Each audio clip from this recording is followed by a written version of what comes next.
So I recently went for a coffee with a friend, and she was telling me about the issues she's having with her teenage daughter. You know, how hard it is for her to get her to listen to her, to the extent that she's having battles with her day in and day out and seeking external help now. And that got me thinking that it's not just teenage children. Even when children are as young as 1.5 or 2 years old, they could be very naughty, and parents would be struggling to sort of get them to listen to them. Or even when they grow, even if they're not naughty when they're young, when they grow 7 or 8 years old, they stop listening to them.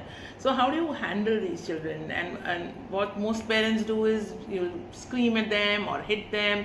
In fact, one of the biggest parenting mistakes that I did also was, that I used to scream at my child, right? At my son when he would not listen to me. And I think that's really a big, big mistake that I made, because what happens is if you do that from an early age, that becomes a habit for them, and then it takes years to get them to unlearn them. So how do you get children to really listen to you? Because that's also important, right? We as parents want to instill the right values in our children, and how do you get them to listen to you without getting into these battles and everyday battles that can be very detrimental?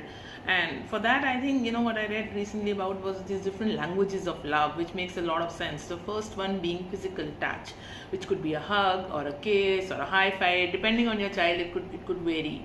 The second one being acts of service, where you do very small things for them to make them happy. Things like taking them out, for a lunch, or calling their friends over.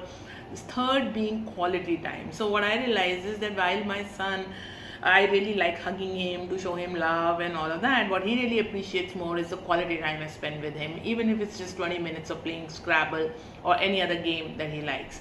And the fourth and the most important thing, is something which we forget to do very often, is words of appreciation. We'll often only appreciate children when they win some big competitions or do something good, and I think that's not something we should do. In fact, we should get into the habit of appreciating our children every day, because if we do that, even if they bring a pretty drawing home or anything small they do, we'll realize that they will feel very loved.